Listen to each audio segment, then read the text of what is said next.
been said by the senior advisor to the president, cabinet, and also the executive director of Nuclear Power Ghana. They give a lot of update. But I'll just try to repeat what we have said already, and then we will continue. So, as I said, Ghana's nuclear power program update. And I said the update has been given into details by this Excellency and then Executive Director. So this is me, the board chairman. Oh, it's not yet. Okay. So I'll just give a short introduction. The program update, which we will talk about the NEPIO restructuring, the coordination, technical cooperation, competency development. I think we have seen some of them. And then the project update is we will talk also about the vendor selection, site selection, and characterization, which has also been communicated this morning. Then community stakeholder engagement, and then conclusion. All these things have been said this morning. So I'll be very quick. What is this? The thing keeps long before coming.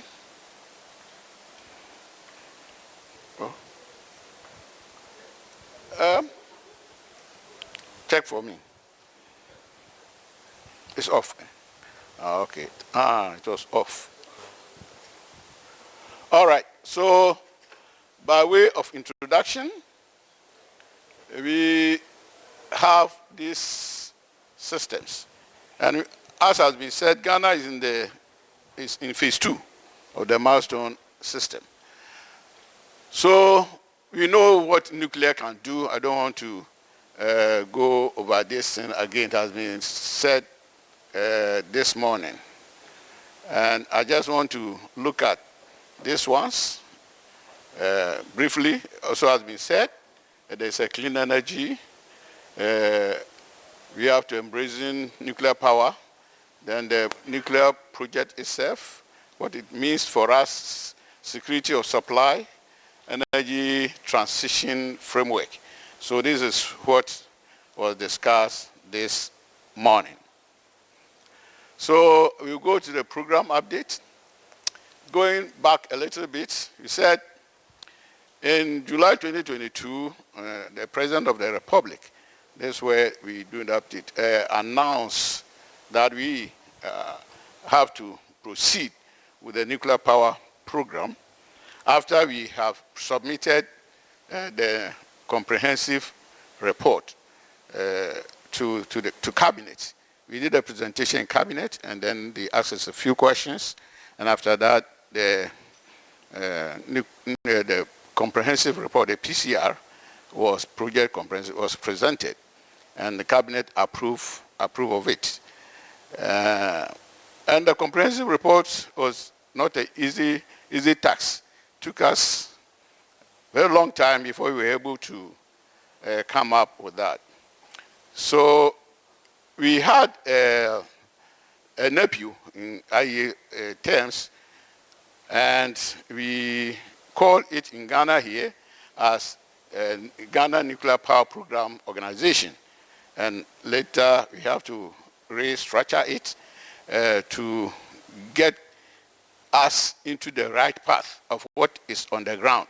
So it was reconstituted, and we made the Nuclear Power Institute of Ghana Atomic Energy Commission the technical wing, because all this that we did with the nuclear comprehensive report, the PCR, if it's not because of this technical wing, MPI, the report would not have been ready or would not happen, because this comprehensive report is basically very technical. It looks at the 19 infrastructure issues, and the people at the top management of the nuclear power program organization can never sit down and work that comprehensive report. So it was a technical wing that did the work. So it is very, very necessary for us to have the technical wing of the NEPU. So the NEPU is a coordinating body that coordinates all the programs of the nuclear power program. And we had it with different ministries and how the ministries will interact to be able to push the program forward. Because we have a Minister of Finance, very, very important in the nuclear power program. Because this morning, we have been talking so much about financing. So if the Minister of Finance is not there, how do you present the document to them to look at it? So we have to make sure that all the necessary organizations or ministries are involved in this NEPU. So we, as you know, we have the technical cooperation projects and other things, and that we have to work with.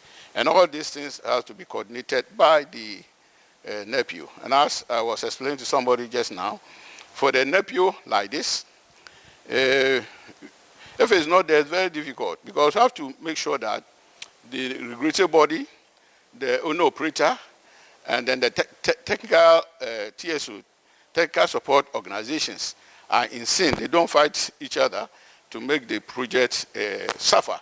So the NEPU will be able to coordinate these things, and it should be at the highest level. That's why it was like that. We put it at the presidency. After our presentation at the cabinet, the president asked that the NEPU should be under his office, the GMPPO. So we are cooperating with other institutions, and this has been said already. I don't want to go over it again. The China, the Russians, and the other technical with the ministries. So this morning we spoke about that. And then this competency development.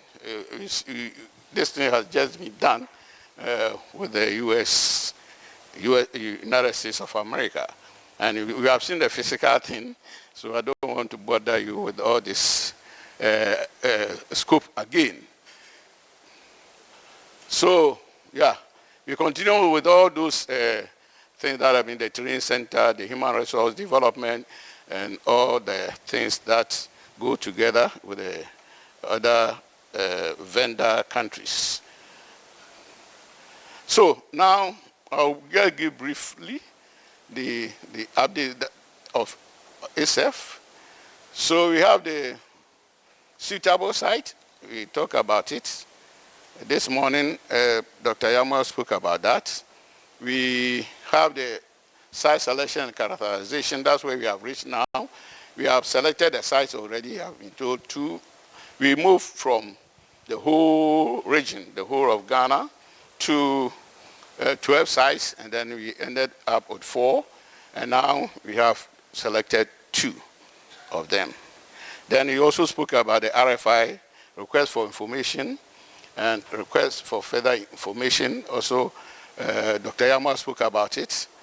Then we have the selection of the vendor and the strategic partner. He spoke about it. This is the project approach. And then the planning, preparation, and development of related nuclear project infrastructure. All these things, community engagement has been covered this morning. So I don't want to bore you. So this is the system project of vendor status. Vendor technology, we're looking at that. Vendor technology selection, then engagement with strategic vendors or vendor vendors, then decision making. These are the things we'll go. So we have moved. I think now maybe to be left with the decision now, maybe a few things to be done, then the decision on the vendor will be taken. So here like this, how ready is the vendor to deploy the technology? If you're talking about technology, you are saying that how ready is the vendor to deploy that particular technology? And then corporate structure, financials, technical capabilities, contracts, engagement, and deployment plans. So in this one, that's what we are looking at. So we go with the vendor selection, issue request for information in 2021. We did that. Then issued request for further information, and then cabinet memo. So the cabinet memo has gone on. When we reviewed all this information that we received, then we sent the whole the document of what our review to cabinet. So the cabinet memo is there waiting for. That's why I said that it's left with the decision making for the vendor selection. So then engaging strategic vendors for specific projects, including financing. The SMR hub for Africa and all those. This one you saw it this morning. So that is the structure we are having. So this is what happens. I said it just now. We look at the regional, national and regional site analysis. That's the first thing that we did. And then we moved to site ranking and selection. That's number 2. And then the final one, detailed site characterization. This will take us about approximately 3 years. And we are still on it. What is, I was involved in some of that, especially at this present time, where we have the sites, when we go for community engagement, and then meeting the paramount chiefs and the council, the traditional councils for the land. That's where sometimes we have problems. Because Ghana here, the land is not vested in government. It's either family land or chiefs owning the land or whatever it is. So when you are acquiring the land, sometimes you demarcate the place. And there are so many landowners involved. You have to solve that problem. So we have meetings with them, and sometimes it ends up in a quarrel, and we have to go and then come back later because most of them don't understand.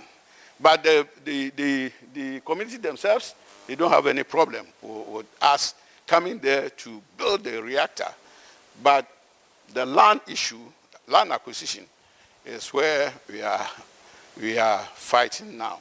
So regional analysis to identify potential site, further analysis of potential to identify candidate site. Then we move on, defining site ranking and selection criteria, tailored to the local context using historical background. Then where we are now, 4 site studies of preferred and backup sites, identifying how site-specific characteristics can impact the design, providing recommendations to the vendor. So that's where we are now with the site issue.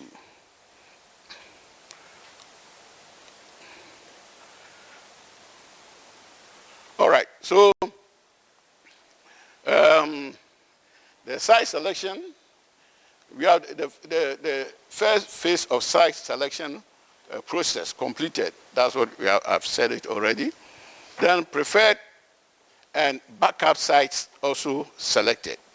Preferred site and then backup site. So out of the 4 that we initially worked on, we came up with 2 that we are working on, because it's also very expensive, because getting even the seismic equipment for each site and doing the drone assessment of the terrain and geology and those things is very expensive work. So we have to make sure that we get the best 2 so that our money that we have can cover it. Then 9 identified thematic area reports have been prepared. Then site approval report prepared and diagnosing with dialoguing with NRA. So this one we have to look at what the Nuclear Regulatory Authority will say. And I think the Nuclear Regulatory Authority will say also tell us something, because they have also gone to the site to look at what is there, and they also inform the MPG appropriately what their funding is. Then we have, as I said, we have installed 3 seismic equipment. Two are on one side, because that side was very big. So we put 2 there, and then there's 1 at the other side. So area leader and aeromagnetic survey and mapping done. We have also done this one, and the report is there. So preparatory activities on the way for second phase of site selection activities, and that is site acquisition, processes ongoing, and then site assessment, so characterization yet to start. So some of them, when you get a vendor, especially this one, the vendor will have to come in and then help, because the vendor should also be confident in the parameters that is recorded, so that it can be sure it's the real thing that it can use. Okay, so community system too have been, we have spoken about already. That's providing education information, identifying and assessing concerns, promoting local involvement and empowerment, facilitating long-term success. Then we have the building a collaborative relationship, then building trust and transparency, gaining social license to operate. So the social license, the environment, the community agreeing that you should bring the reactor there is a very important issue. And every year we do about 2 or 3 times at the area with schools, chiefs, and then the civilians, people who live around the community. So in conclusion, I said that nuclear power plants are safe and robust industrial facility, in spite of what some people may think. So that fear, that when we started the nuclear power program in Ghana, it was not an easy thing. You go to the radio, you talk, and after that, the backlash that you receive was enormous. But we have to focus and be consistent in what we are saying. But now, as also has been said this morning by Yamwa, we have to engage the media. And I told one time, I told the media that media people, you are our spokesperson. We cannot go to every room. But the media, you will be in every room. Because when somebody switches his, what do you call it, TV on, the TV is in the person's room. So he see the media man. But as I stand here, I cannot be in everybody's room. Even though they cannot, the media person cannot see the people in the room, the people in the room will always see them. And then when they speak, they hear. So we targeted the media to carry the message for us. And it was a very good one, which they did. And when the media bought in with what we are doing, it was easy for us to communicate well with the community and the people. Okay, all the things that we currently enjoy need abundant round-the-clock energy. That's the property of the energy. The nuclear power is central to Ghana's energy transition framework. So, this one I have said it already, is clean, high visibility program, whatever it is. So we know all this already. So that is why we develop and we focus on nuclear power program in Ghana. Thank you very much.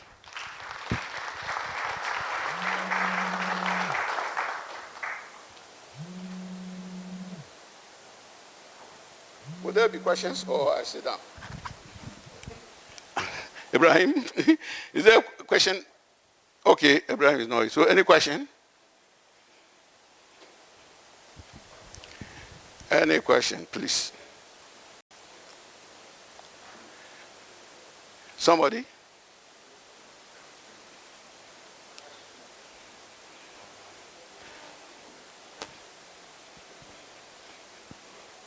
Okay. We are not here, so I was saying if anybody has any question. Thank you very much for your excellent presentation. Thank you. I saw, as part of the efforts you have made in site selection, you only said dialoguing with the regulatory authority. But being the first one, I think this exercise provides a very veritable training ground for the regulators. Therefore, I would think that it would be useful they participate, work along with you, even though they will still have to be the one to license those sites. But I think you should not just dialogue with them, but get 2 or 3 of them to participate in the whole exercise, because it will be a training school.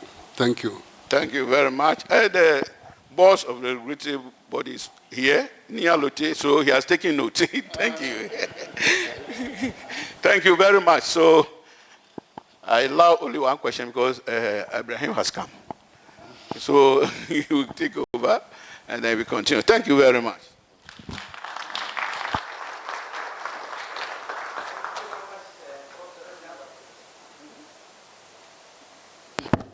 Thank you very much, Professor Nyarko. So for our second country, we will stay in West Africa, in Nigeria. So I would like to call Professor Abdullahi Mati, the Director of Nuclear Power Development at Nigeria Atomic Energy Commission.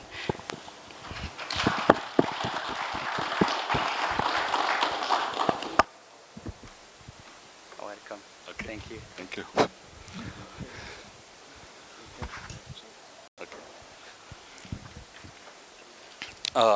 Okay. Good morning, everybody.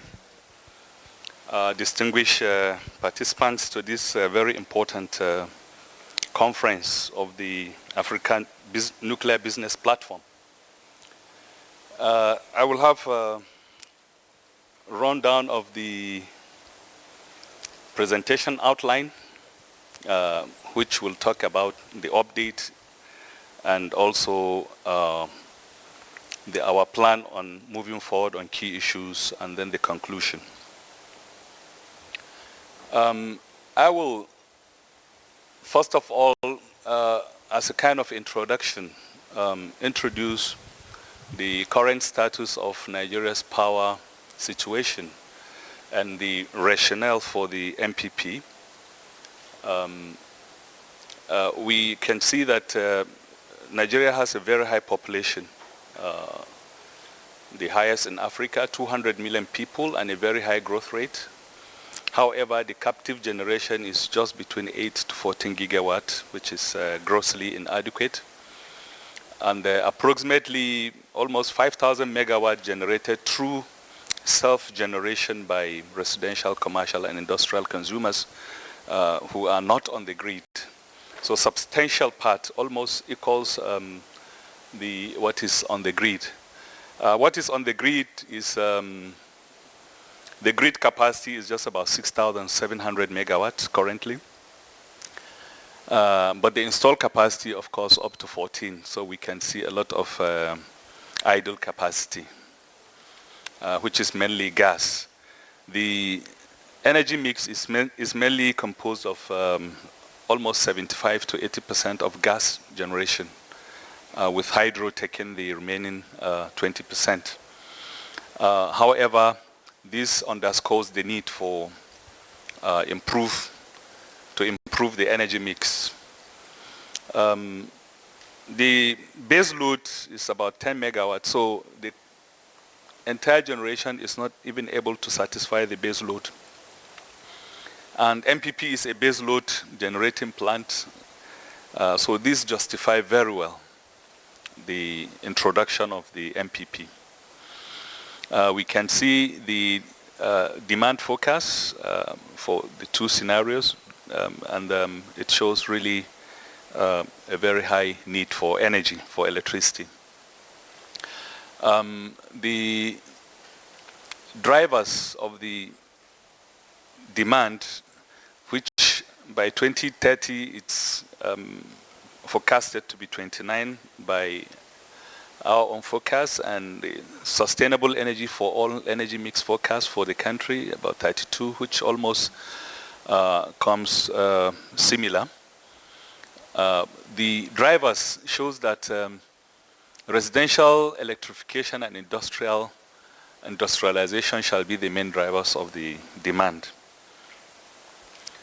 And still on the electricity forecast, we've almost simulated the entire generating capacity of the country, including the planned installations, and it still shows that nuclear is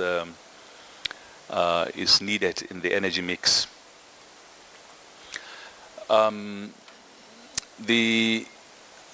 These are some key takeaways. This electricity undersupply is due to transmission and distribution grid constraint. Currently, the maximum we have transmitted and distributed was 5.3 gigawatt.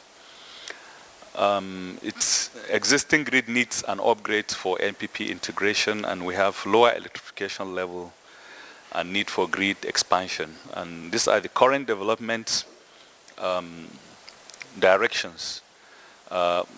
There was a grid complex expansion, and currently also the power substation upgrade ongoing, so that we could achieve at least 8 megawatt for the transmission line within the next 1-2 years. There are plans for 750 kilovolt grid construction, but work have not started. It is expected that in the next year work will start on this. And these are the further steps that are planned to be taken. This is the electricity market system, where you have the generators on this side, generating stations, which are both state and privately owned. Nigerian government has decided to really privatize almost more than 70% of the generating stations. So most of the generating companies are privately owned. And MPP is also envisaged in this market model. And so we have the transmission company, which is still government owned, but it has just been also dismantled into two different companies. And then we have the bulk electricity trading company that's supposed to provide the guarantee and take all the power and then sell to discos, distribution companies, and then distribution companies to customers. This model seems to pave way for commercialization and introduction of the MPP, which is much easy. And recently also there are other reforms that allow even regional governments to generate their own electricity. And with these new reforms, it paved way for introduction of generating capacities by regional and state governments. Now, for the MPP, we have a timeline of, this is the timeline of where we started and where we are today. The first nuclear research centers around the 70s, early 70s, which led to the activation of the NNRA, that is the Nigerian Nuclear Regulatory Authority, in 2001. And then also the energy policy of the country, which included nuclear as part of the requirement for the energy mix. In this Interministerial Committee on Energy Resources, which ended up with the feasibility studies on MPP in 2005. And by 2006, it paved the way for the establishment of the Atomic Energy Commission. Thereafter, the energy policy also reviewed, and then by 2007, the federal government approved the National Nuclear Roadmap. The roadmap stipulated a timeline of, very ambitious timeline of 15 years to to attain a nuclear power status.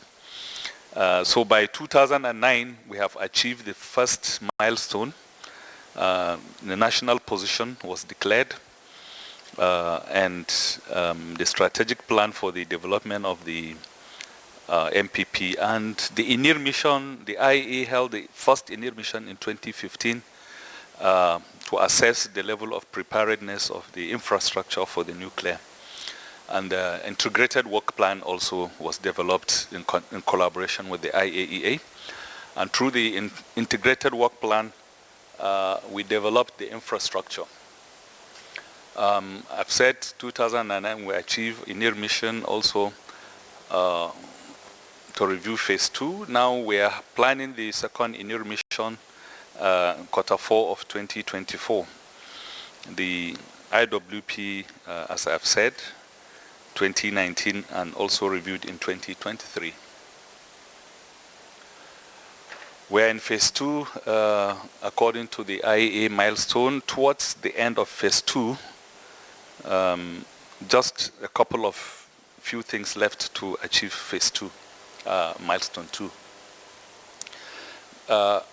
Now for the structure of the framework for the MPP implementation in Nigeria, we have these stakeholders, key stakeholders from government involved in the process, and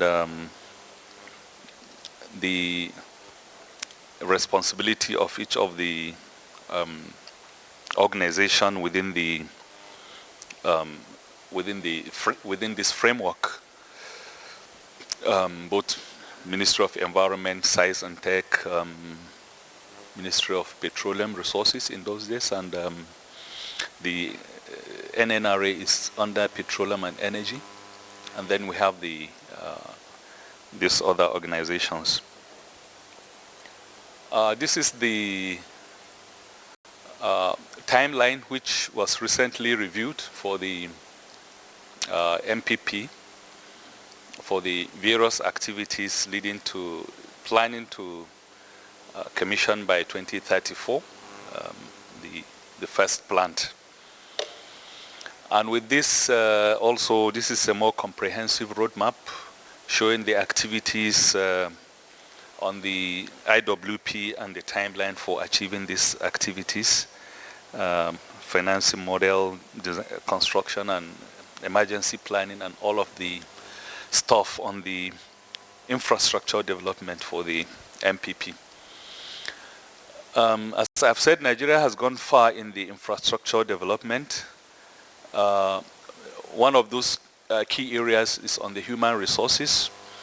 On this, we have two main approaches, both the onshore training and the offshore. Within the country, we have nuclear bridging programs for graduates from engineering and physics and related courses. And also we have master's degree programs with the national universities and national workshops and training. But on the overseas, we have collaborations with Russia, Korea, China, USA, Ghana. Our people currently are even in the training center in these countries.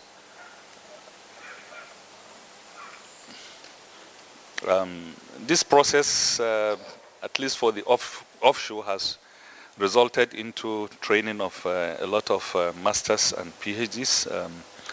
We're targeting 70 before the next 2-3 years, PhDs and a lot of MScs. On the management system, which should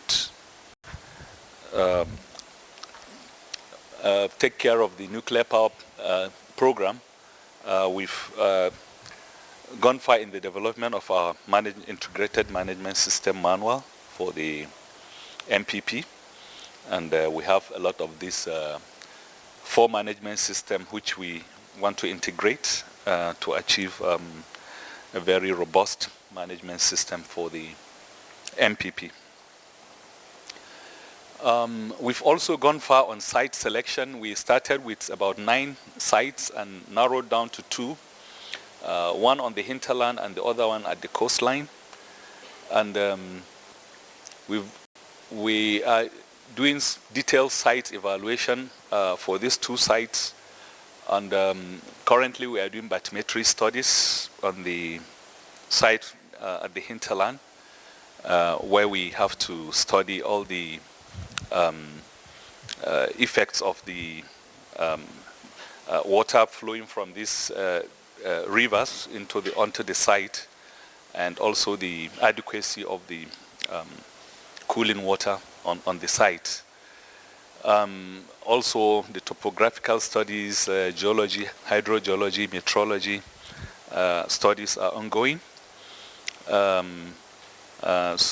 are currently embarking on a site safety analysis, which we hope to use for the site licensing. On this, of course, we have to work with the Nigeria Nuclear Regulatory Authority so as to make the process seamless. The environmental impact analysis is also, we are starting it this year, both the radiological and the non-radiological safety analysis. So in all, we've gone far on industrial survey, the grid integration issues. This I've mentioned about the grid, that MPP cannot dispatch on the current grid. So the current grid we need to expand. And then on the legal framework, our laws of 76 and 2004 for both the NNRA and the Atomic Energy Commission are being reviewed so as to incorporate full nuclear damage liability issues, as well as promotion of the harnessing of the nuclear power, investment issues, and so forth. And on the other issue, which is a key issue, is the issue of the funding and financing.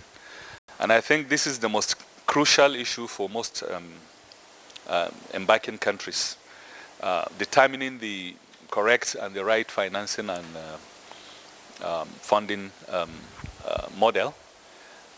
Here, the BOT financing model was initially agreed with Rosatom under a project development agreement in 2015, but no progress has been made due to some technical reasons. And then currently some other funding and financial models are now under consideration, particularly that the country has now decided to look into the SMR as a very good option for the country, particularly for the load centers, industrial centers, and key load centers where SMR will be of very important use. So with that, with this purview, the funding option and financing options are being reviewed so that other options can be considered.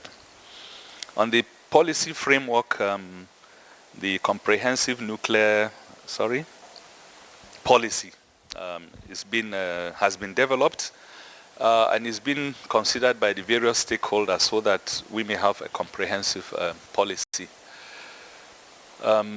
This is just stakeholders' involvement. We are actively involving the communities on these 2 sites. This is on the first site, and the other community is on the second site of the MPP. And then, of course, moving forward, these are the areas we are concentrating now. We want to complete the development of the relevant policies, designation of the MPP owner-operator entity, and development of the integrated management system, which all these are the issues that on management that we want to complete as soon as possible within this year to next year. And on site, we want to complete the site safety analysis report, which involves the detailed characterization of the sites. It started this year, but we hope to complete within 1 at most 2 years. It's going at par with the environmental impact assessment and also a bankable, comprehensive bankable feasibility studies for MPP. And also on finance, we have to, we are working with the relevant government officials at the high level to approve the financing and contracting option, and also to get the approval of the comprehensive feasibility studies by next year, and also preparation of the bid specification document. So we are almost at the tail end of phase 2, which after these activities, we hope in the next 1-2 years to issue out our bids invitation document. On the grid, we are further studying the grid characteristics, doing the stability analysis and also the power evacuation studies to enable, based on the 2 options now, the medium, the SMRs and the large reactors. We are developing procurement, the MPP procurement policy for all the various types of MPP. And this one also will enable the government to take vital decisions on the best direction to go. We've done a lot of industrial involvement, but we hope to achieve more and also to arrive at a local content policy for each of the types of technology that will be taken. Also on the security, which is very paramount for the MPP, and the emergency planning, we are working with the Office of the National Security Advisor to evolve the National Security, Nuclear Security Strategy and Plan. On the National Nuclear Emergency Preparedness Response Strategy that we have already developed, and we are reviewing with the IAEA, and this one is going to be updated as soonest. So with these key issues moving forward, we hope the country is could be ready to move into phase 3 within the next 2-3 years. Now, in conclusion, Nigeria's medium growth scenario with an average of this 5.9 GDP growth per annum shows that our electricity demand should be 5.4 per annum, and this needs 1 to 1.2 units to be commissioned by this. This was the our initial conclusion, but as I've said, we are currently considering the SMRs. But SMRs that will give us equivalent power of 1.2 gigawatts on this scale. And if we take the optimistic scenario, we need 4.8 megawatt of nuclear power by this period. And then, of course, we have made substantial progress in the development of our integrated nuclear infrastructure to support the deployment of MPP. Now, high-level engagement with governments and key layers of the economy could fast-track the deployment of MPP within record time, which we hope to achieve very soon. Thank you for your attention. Thank you very much, Professor Mati. We can take one question for Professor Mati.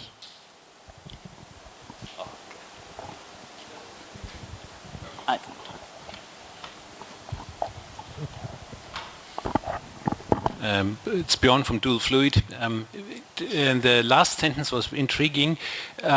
What do you consider to be the key challenges to speeding up this development? And so you seem to have a few ideas on that. And I would, if maybe you can share them. Well, I think, as I've said, the key issue, I think, for most countries is the appropriate financing and contracting model. Of course, the issue of the grid is another challenge most of the grids in Africa cannot take the large nuclear power plants of 1,200, 1,400 megawatt, like the UAE, except maybe for South Africa, Egypt.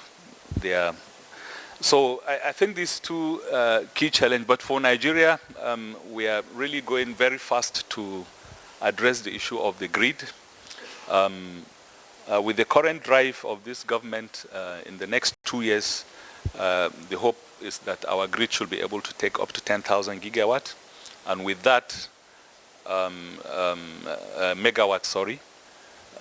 And with that, the deployment of large MPP could be possible, if that is achieved. And then, so these two issues, the grid and the funding and financing issues, I think these are the major setbacks. Thank you. Thank you very much, Professor. Please, a round of applause to Professor once again. So moving on from West Africa to East Africa, now we will move to Kenya. So we would like to welcome Engineer Erick Ohaga, Director Nuclear Energy Infrastructure Development from Nuclear Power and Energy Agency, NUPIA, in Kenya. Please, a round of applause.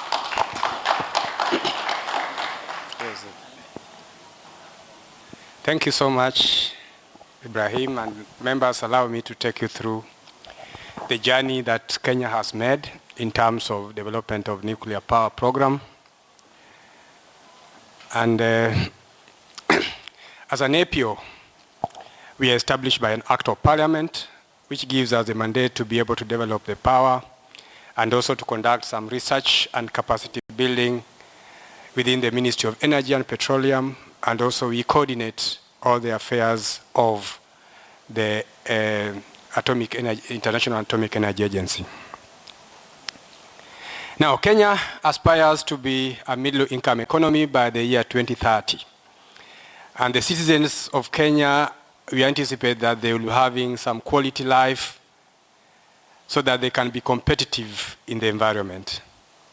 And for us to be able to do this, then economic growth is anticipated that should be able to grow in double digits. Right now, we are at 6.7, and we envisage that by the year 2030, we should be in tens and above.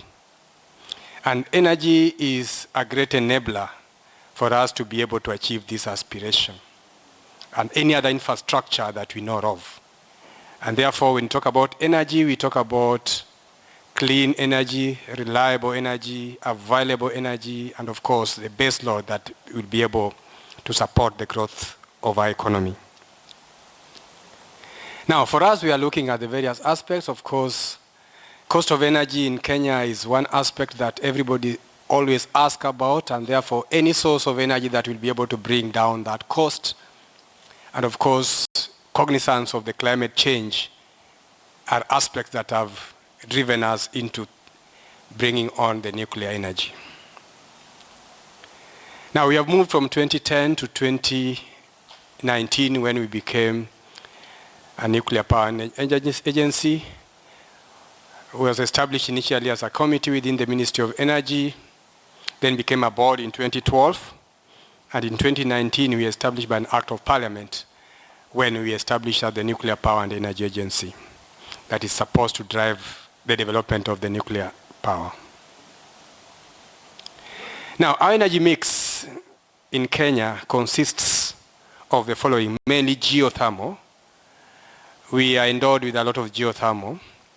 About 10,000 megawatts can be gotten from geothermal. So about 40% comes from geothermal, and then followed by hydro. We also have the largest wind farm in East and Central Africa that gives us about 300 megawatts. And then we have this monster called the thermal, which is about 7% of our energy mix. And this is what we want to remove from our energy mix by the year 2030. So at any one given time, our country can actually operate on 92% renewable energy in terms of dispatch. We only require this thermal energy during the peak time for purposes of peaking the loads. But in normal time, we can operate at about 92% renewable energy. So this is the location of our power plants. In the northern part, we have hydro, and the eastern part of our country, we have the Seven Forks, which contributes better part of the hydro. Then on the western part, the Rift Valley, we have the geothermal, which acts as our base load. And then in the coastal region, we have the thermal plants, which basically is used during the peak time. And as you can see this diagram, the demand within the coastal region is 470 megawatts. The supply that comes from those thermal plants is just 120. So most of the time we are forced to supply the coastal demand from the eastern part of the country and also from the northern part of the country. And as a result, we end up losing a lot of transmission losses along the line to be able to supply that demand at the coast. We are interconnected within the East African power pool. We are connected to Ethiopia through a 500 kV DVC, a 400 kV line, and also connected to Uganda right now through a 132 kV, but that line is being upgraded to 220 kV, which will go all the way to Rwanda. And then to Tanzania, we are connected through a 400 kV line. And this interconnection basically is supposed to ensure that we have stability in our East African power pool. This South African power pool can be connected through Tanzania. And then the North African power pool will be connected through Ethiopia. And then the East African power pool through Uganda, Rwanda, going all the way to DRC Congo. So I can assure you that East African can be connected to Africa, a major part of the African power pools, because of this interregional connectivity. But this is so critical because it also assists us in management of our demand, so that when you have our nuclear power plant in place, we can be able to have interregional trade because the grid is already available and it's already been developed. So this is our normal dispatch. You can see most of our power is from geothermal and hydro. The thermal is only used during the peak time and the percentage is very low. And our aspiration is that this is what we want to replace so that we have 100% renewable energy by the year 2034. In terms of our generation planning, under the reference scenario and a growth rate of about 4.8%, sees that we shall have nuclear power plant coming on board in our grid by the year 2036. And then we are able to grow that over 4 years, 2038, 2040, and 2042, bringing on board various capacities so that we can have 100% renewable, clean energy within our grid. So we have various options here in the mix. The wind, the solar, the geothermal, and of course the nuclear will be making a better part of our mix going beyond 2036. Of course, Kenya is also following the milestone approach, and we are steadily on phase number 2, currently carrying out site activities, and we hope that with enhanced activities within phase 2, we should be able to make progress with the siting activities.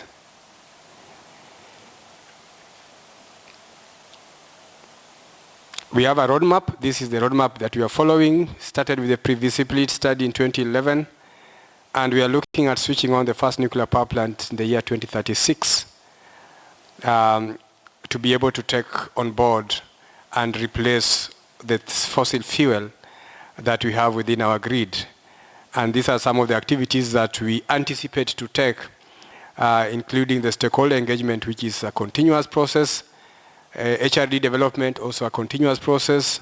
Site characterization is supposed to take 3 years, and we anticipate by the year 2027 we should be done with that, together with the environmental impact assessment. Establishment of an owner-operator is ongoing, and we hope by end of this year we should have a designated owner-operator that would be able to undertake these activities And then by the year 2036, we should have the first nuclear power plant coming on board. But I must say our government is keen on this, and they are telling us they can't wait for 2036. They want it earlier by 2 years. And therefore, the Minister for Energy has actually challenged us to bring it by the year 2034.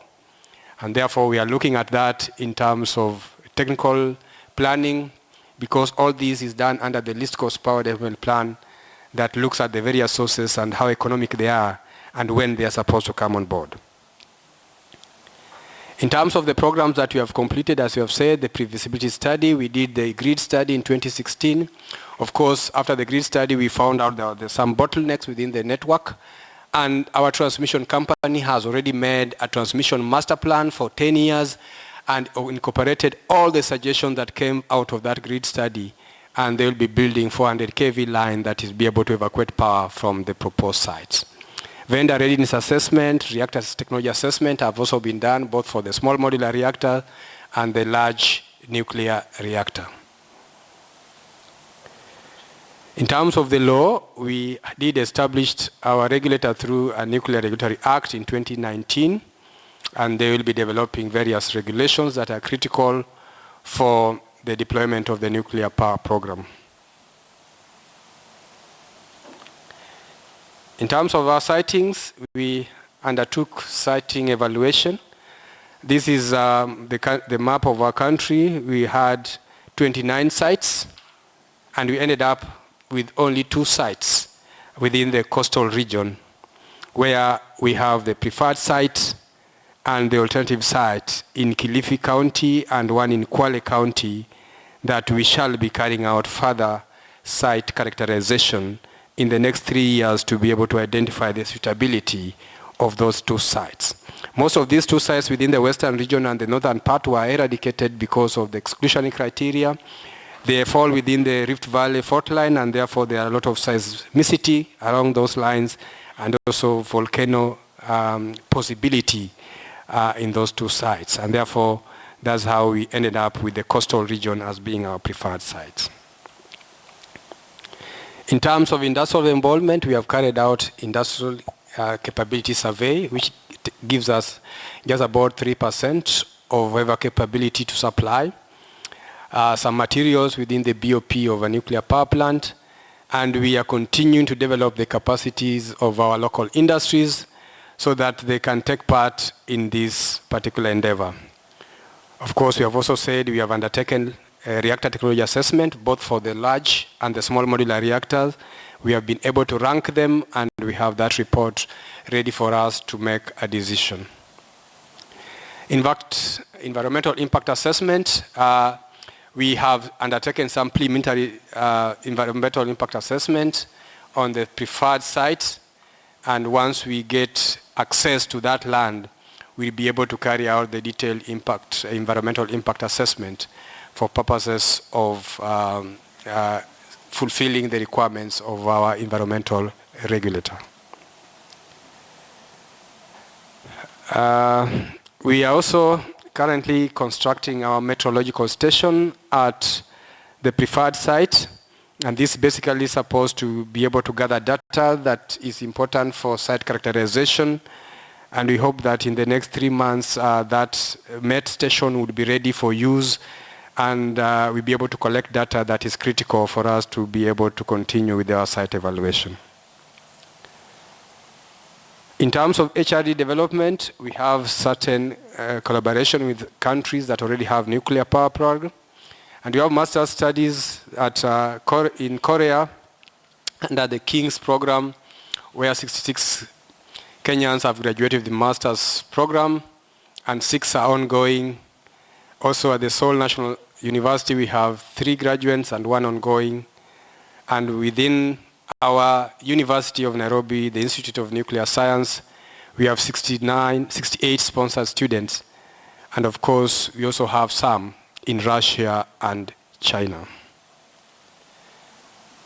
In terms of our policies and legal framework, currently we are reviewing our national nuclear policy, currently undergoing public participation, and we hope that this will be able to go to Cabinet and eventually to Parliament for ratification. Our regulator is also developing some 26 critical regulations that are critical for site evaluation, and we hope that this would be enable us to move forward as we carry out the siting activities in the next phase. In terms of accession to the international treaties, we have 4 that are already submitted to Cabinet, and we hope that within the shortest time we'll have these treaties ratified so that we can comply with these requirements. In terms of stakeholder engagement, this is one issue. As a country, we have a serious challenge that everything that has to pass has to be ratified by the Kenyan people, and therefore we have undertaken a lot of stakeholder engagement within the host counties. But I must say that over the last 1 year, we have seen an emergence of lobby groups, Greenpeace movements coming over to our country and starting to incite the locals against the nuclear power program. And therefore, this is one area where we want to spend a lot of energy to ensure that we continue to have the buy-in of the local people in terms of getting that social license for construction of the nuclear power program. So we have engaged with our parliamentarians, with the senators, taken them to countries that have nuclear power plants so that they can be able to appreciate this, so that when these legal networks come to their into Parliament, they are able to pass those legal frameworks that are required. So we had an opportunity to go to the US last year under the FAST program, and we visited Holtec, we visited St. Anna, North Anna Nuclear Power Plant, and also Idaho National Lab and Sandia National Lab with these members of parliaments, and we see the kind of effect that we can get from these people once they be able to see operating nuclear power program. Also in 2015, we had an opportunity to second some of our senators to China for just scientific visits so that they appreciate the nuclear power program. In terms of the INIR mission, 2016 was our first INIR mission, and we had a follow-up mission in 2021. And we closed up all the gaps that were noted by the IEA, and that's why we are steadily on phase 2, undertaking the siting activities that we have currently. In terms of bilateral arrangements, we have NC MOU with the US, and this is basically with the FAST program, and also the DOE.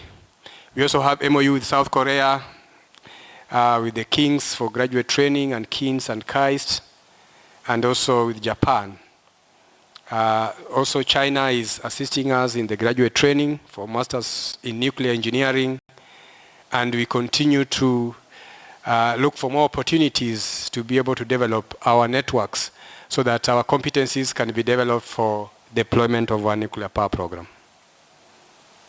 In terms of conclusion, we must say we have steady commitment from our government, especially with the climate change scenario, going 100% green energy, and nuclear is our game changer in this regard.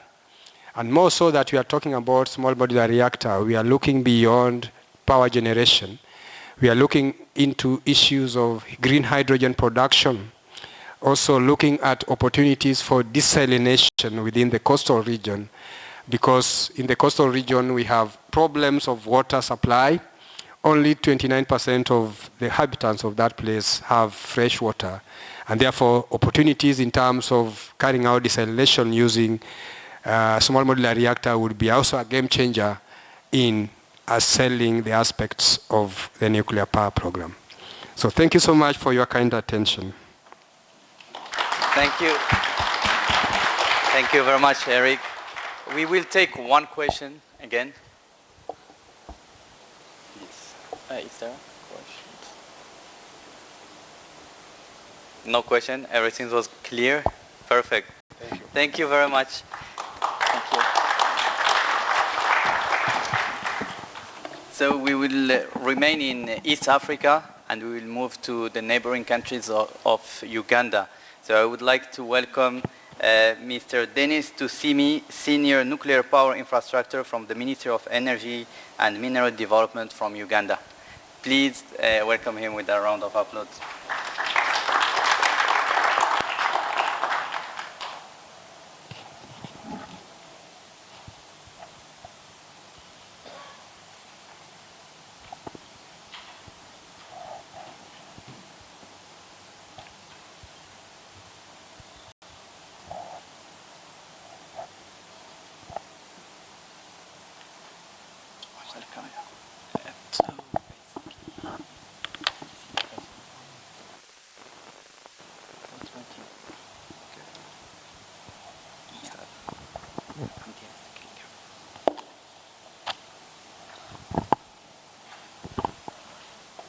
Thank you very much, moderator.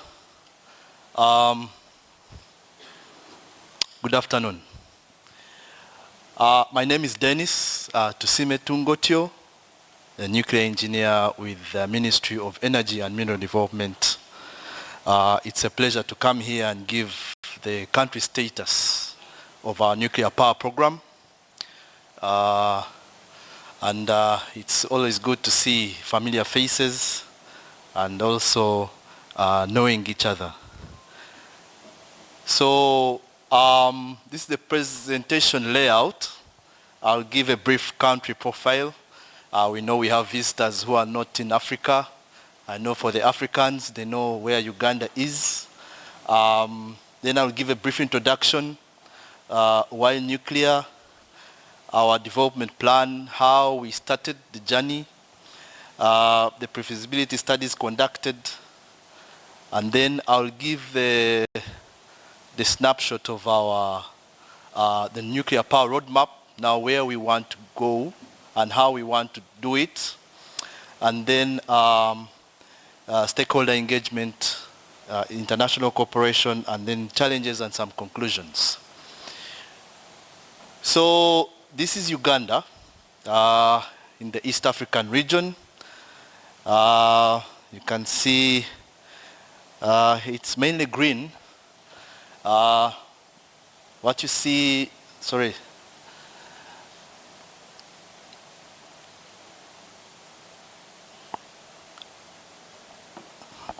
I don't see the red cursor. Anyway, the green patches you're seeing are some of the national parks. We have about 10 national parks in the country with the big five. I normally say the big 5+1 animals because apart from the lions, the elephants, the leopards, and the rhinos, we have the mountain gorillas. And these are one of the most attractive destinations for the tourists. So just a brief profile again, the capital city there, Kampala. Surface area is about 241,000 square kilometers. It's almost the same size with Ghana, though slightly bigger. This includes as well the water bodies within the country. Our population right now is about 48 million. We have just carried out a census. So these are just projections from 2014. So just a few weeks ago, we carried out a census, a national census. So some of these figures, we shall update them. Our GDP is about 145 billion. This is as per the power purchasing, the purchasing power parity index. And then our per capita, about $3,200. And then the energy side of things, our installed capacity as per 2023 is about 1,800. And this is mainly largely hydro. We are a country with enormous hydro resources. And then our electricity access is about 48%. This is, I'm talking of grid and off-grid. 32% urban and about 16% rural. So you can already see from here why we are going in a certain direction with regards to the nuclear program. This is the current mix. Over 80% is hydro. We have bagasse, thermals. These are the diesel generated plants, and then quite some amount of solar. So we want to change this narrative because as a country we have experienced some challenges with regards to global warming. Just some few years ago, we had a situation where the Lake Victoria levels really went down And it meant our hydropower plants, which are largely on the Nile, were operating at less than half capacity. So it brought the country to its knees. And that is why from the top, there was a directive that we needed to go to another direction. We needed to have our security of energy enhanced. So why nuclear? We have our industry, we want to industrialize. We have a Vision 2040, looks at changing, the situation, the narrative to middle income status for the country, for the citizens. So we are looking at industrializing the economy.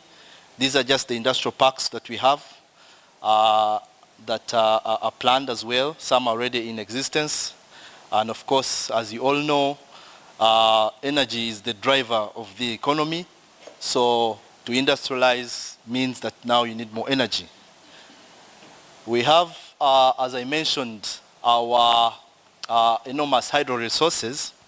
However, with our aspirations, we are looking at some big targets for our energy. Our hydro capacities are limited.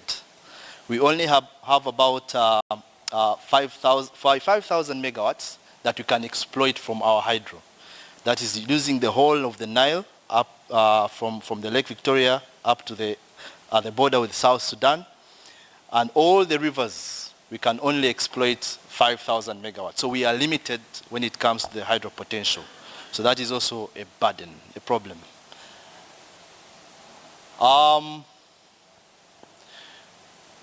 We are also looking at the energy transition. Most of the energy that we are using right now is from biomass. So we want to change that narrative as well to transform from biomass to clean energy use. And of course that means that you will have to have clean sources of electricity. And of course that means nuclear power. And of course the other technologies as well, the other power sources. So this is where we want to be 2040. This is the situation that we want to have that embodies a rich energy mix, but most especially having energy security. So nuclear will play a very big role in our energy mix. There is already a revised policy, and nuclear is going to contribute more than 50% of the overall capacity that is envisaged. I will be explaining as I move later on what the targets are and what is expected of us. So before I give what we have been doing, I just wanted to make a small brief that our nuclear power program in the country is made up of mainly 5 aspects. We are having one, the nuclear power generation for the nuclear power plant development. The other one is the development of the nuclear fuel cycle resources. The third aspect of our nuclear power program is the nuclear research and development, because we are looking at also having facilities for research, production of isotopes, training, and the like. And then we have the fourth aspect of our program is the nuclear safety security. As a country, you know that we subscribe to some international legal instruments, treaties, conventions. So in that regard, we also want to do this work in a safe and secure manner. And the other fifth aspect is the international cooperation. And as I'll go on and explain, you will see that the program inculcates having working with developed partners, the IAEA, and the like, as I will continue and you'll see. So that is our aspect of the nuclear power program as I'll be explaining. So from the very beginning, we had preparatory activities. where there was the law, as the chairman explained. We have a current law, the Atomic Energy Act, and this institutes two institutions, the Nuclear Energy Department and the Atomic Energy Council, that's the regulator. Of course, we looked at training, especially the critical mass, though this is still ongoing for those who will be steering the program. The next phase is the pre-feasibility studies, where we have conducted a series of studies there, from siting, the energy integration, where nuclear power comes in, and when and how much, the technology assessment, human resource development plan, the policies and the legal frameworks, and then of course the self-assessment, the INIL, the national industrial capabilities, and also some of the environmental studies that have been conducted, as I'll explain. And then of course, I'll also give you the roadmap, what we intend to do after doing all this work. So this is just a snapshot of where we have come from, where we are, and where we are going to moving forward. So to begin with, we have a revised energy policy, and this has set some big targets, 52,481 megawatts by 2040, and nuclear contributing 24,000. So that is quite enormous. It is something that we are moving forward to, and we hope to achieve that. Of course, there are some, this work now, it is ongoing right now, and the other aspect is the law. We are currently amending it because, as the chairman explained, the previous law, the current law is, it needs to be strengthened to provide for the nuclear aspects. And of course, the key considerations you're talking about, they are nuclear safety, liability, and emergency preparedness. So these are the things that we want to provide for in the legal instruments. This is the map of our sites. We have 7 sites in the north, but we are going to concentrate,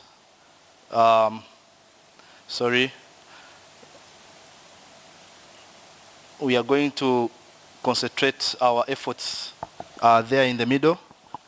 The red cursor is still not operating, so. But there in the middle, there's one site there, Buyende, where we are going to do some work, and I'll explain as we move on. And then the other sites are right up there in the southern part and southwestern part of the country. We did an energy plan, of course, looking at all the other sources of energy, the other technologies, and nuclear comes in. This is the best case scenario, around 2031, 1,000 megawatts, and then of course the others coming in later on. But of course this needs to be updated because of the changes in some factors, demographics, economics, and the like. So this was done way back in 2015, and looking at that horizon. So we are going to be updating that as well because of also the change in policy now. Then the technologies, this study did some assessment on the technologies. These are the range of technologies that were identified. But what should come out is we are looking at proven technologies, technologies that are already in operation, and of course generation 3 plus technologies. The nuclear fuel supply, we are doing a study because we have some resources of uranium. Of course, in the short term, we are looking at, of course, outsourcing the fuel aspect. But in the medium and long term, we want to also have our capabilities of developing our fuel resources. And work has been ongoing in terms of the exploratory activities in the country. The ministry is already conducting uranium exploration and evaluation. And we recently had an IAEA mission on the integrated uranium production cycle review mission. That was just a few weeks ago, which is the first of its kind that has been conducted in the world. So we had the mission which came in looking at the exploration of the uranium activities. So these are just prospects of the uranium in the country, about 10 of them, and work is ongoing in terms of looking at what we have, how much, and what quality we have of the uranium resource. We have done work on the radioactive waste management because it's a pertinent area as well. We have some strategies. We have a waste management strategy in place, which looks at managing from the low level to high level waste, as well as spent fuel. The human resource development, we have carried out a human resource development assessment, and there is a paper, and this assessed the competencies required, and also the qualifications needed for the human resources for the 24 gigawatts, and these are some of the figures right there that was assessed and determined for our nuclear power program. Then, of course, the strategies that are being employed to have human resources trained. Right now, most of our people are taken out for training. The training is done abroad. But this Center for Nuclear Science and Technology, which is going to be housed in a university in the East, is looking at also doing localized training such that we have a sustainability training program for our nuclear specialists in the medium to long term. Local industry involvement has also been done, and some of our local companies have been assessed to identify their capabilities to participate in this nuclear power program. And of course, we have seen with their strengths and weaknesses, and we are working with them so that we have our industries participate in terms of building, in terms of construction of these projects. Environmental management, like I had mentioned before, key considerations, of course, we have made during the siting process. And then we have also carried out a strategic environmental assessment of the whole nuclear program. Those 5 aspects I talked about, the whole nuclear program was carried out, and to identify the potential impacts, both radiological and non-radiological, and mitigation measures. And the other thing that I also wanted to mention is that this strategic environmental assessment also involved our neighboring countries as well as the Nile Basin countries. So we sent through our diplomatic channels the countries to bring in their considerations and other aspects within this program.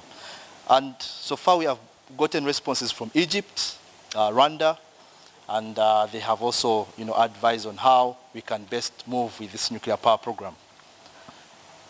Then the stakeholder engagement, of course, we have involved the IAEA, we have consultants, but also most importantly, we have done this work with existing professionals. We have ministries, departments, and agencies where we have professionals, whether you be it lawyers, be it geologists, be it geophysicists, be it meteorologists, environmentalists, sociologists. So we have worked together in working groups. I'll explain where we have sourced their expertise to do this work. Stakeholder engagement approach. So this is the arrangement. We have the working groups, the site working group, the human resource development working group, the policy and legal regulatory infrastructure working group. And then, of course, all this, the secretariat is my department, a steering committee made up of permanent secretaries of all those ministries and departments. Then the standing cabinet committee that is made up of the cabinet ministers, because they report in cabinet what has been done with regards to our work. So these are the ministries and departments and agencies that we are working with in those working groups, and they offer, because they have expertise in their work, so we work together in this regard. And we also look at this in terms of a participatory approach, such that people gain a participatory feel of this whole nuclear power program. So these are the stakeholder concerns. We have awareness materials that we normally develop when you're going to the field to engage with our stakeholders. This is just part of the local people we have met in the villages. You can see my boss there meeting the local stakeholders, mainly addressing stakeholder concerns. There I am in the villages there, addressing the people, taking into consideration their concerns. Career seminars, we conduct career seminars in the universities. And then on international cooperation, this is an MOU that we signed with Rosatom way back in 2017. This is with CNNNC for China in 2018. We have signed an MOU with, this is with the IAEA as well, the country program framework. We had an inner mission which was conducted in 2021. And of course, they gave us a very good review, and we are ready to be in phase 2. This is MOU signed with KHNP. That is just last year, early March, when we had the African Business Platform at the time. And then the Argentines, the INVAP. These are the ones to develop the research, the Center for Nuclear Science and Technology in Soroti. So already we have, this is the inner mission. So at the end of it all, those MOUs provide a framework for data sharing, information sharing, training. We are already at the advanced with the Koreans. We're going to do site evaluation with them. They have already put in a proposal for site evaluation in one of the sites. So looking now forward with the nuclear power roadmap, we developed a roadmap which of course identifies outcomes, strategic objectives, the financing, what we need, and the like. So it proposed 4 projects: the Briende project, that is 8,400, Nakasongola project, 7,200, Chiruhura, and then Lamo. So those are the 4 projects that we envisage to have to meet the targets that was set in the policy. Of course, at the end of it all, the outcome is increased generation capacity for industrialization, and also to guarantee the country's energy security by then. So we have, of course, some assumptions, because we know that there are those factors that we can control and other factors that are extraneous, but we are assuming that we shall have at least a 5 years construction time period. We are hoping to have a turnkey contractual terms approach, especially for the first, plants. We expected to have a growth in the economy. Right now, it's about 5.3% annual GDP growth. So we're expecting to have a bigger growth, of course, with the development of the oil and gas and everything else. So we want to industrialize. We expect industrialization and growth in demand. We have now some regional cities, and those are energy demands, and those are energy demand cities. So then e-mobility and the like. Of course, we want to have the lessons learned from the first reactors can be then learned, and then for the subsequent reactors.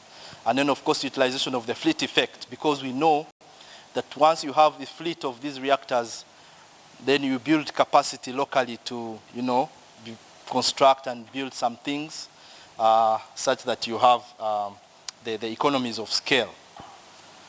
So this is our time frame.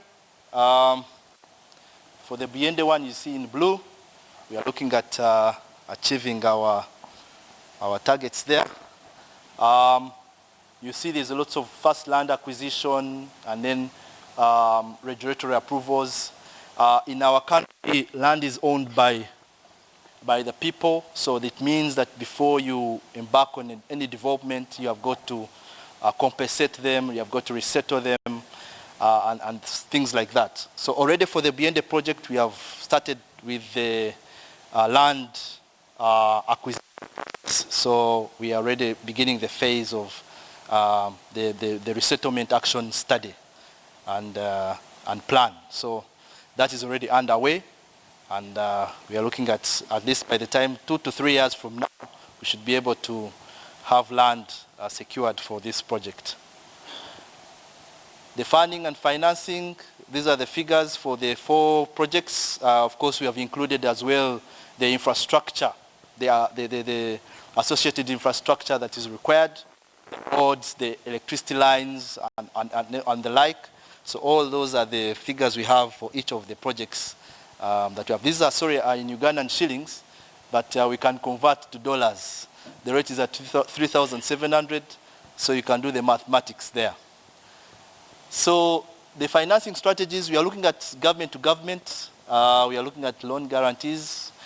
We are looking at export credit agencies where we have financial support in form of loans and debt, to get debt, to get equity.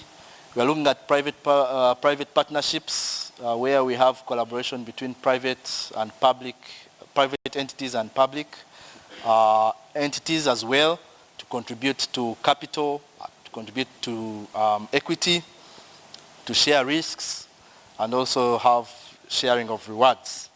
Then we also have we are looking at the build, own, operate model that is being employed by Russia.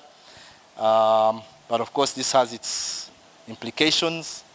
But we're also looking at the other financing schemes that our Ministry of Finance is looking into towards having a sustainable financing strategy for our nuclear power program.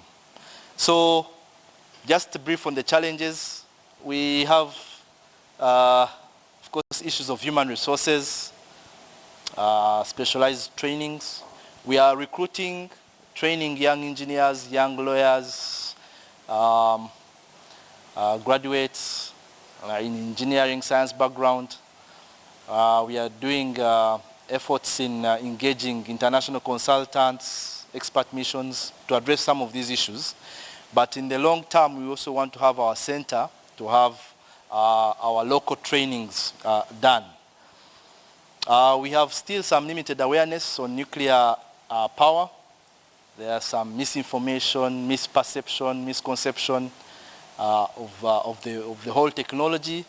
But we are developing a nuclear communication strategy, and also we are increasing our stakeholder engagement. So every quarter we have to go back to the villages and keep creating awareness and sensitization drives to the locals. Of course, funding and financing is another challenge. So in conclusion, of course, we want to address the issues of access. We want to change that narrative that you saw at the very beginning. We want to have all our people connected to the grid, because we know what it means in terms of social and economic development to the country. And we know that nuclear power will contribute significantly, as it will provide base load requirements. And we know that we need to prepare our basic infrastructure to really have this power program done in a very structured and in a very well organized manner. And we are working with development partners, those who are already in the business, and we're working also with IAEA, and that is what is very, very critical. So with that, I want to say thank you very much for the long presentation. I didn't want to delay you for lunch. Thank you very much, Denis. I know everyone is waiting for lunch, but we can have time for one question. Is there any question?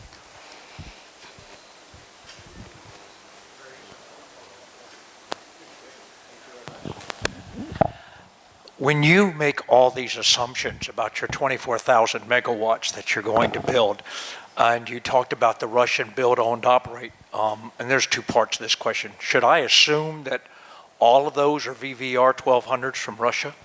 No. No, they're not.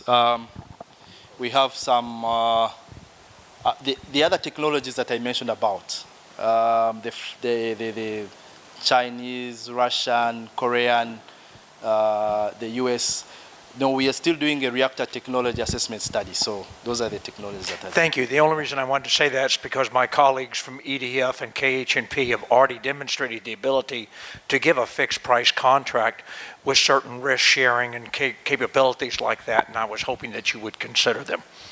If you don't mind.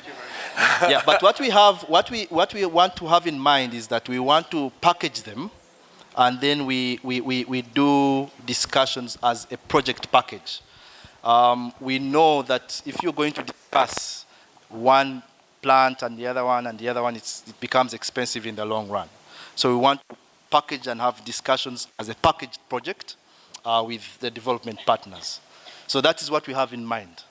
Yeah. At the risk of giving you guys some lunch, I'd like to talk to you more about how the global nuclear industry is looking at construction risk and looking at construction's best practices learned.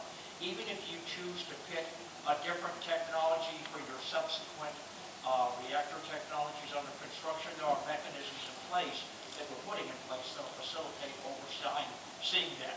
Because I noticed when you had your comments, I said, oh, we're assuming 5 years, you're also learn. Yeah. So I didn't know if that was one technology. Thank you. Yeah. Enjoy your lunch. Yeah.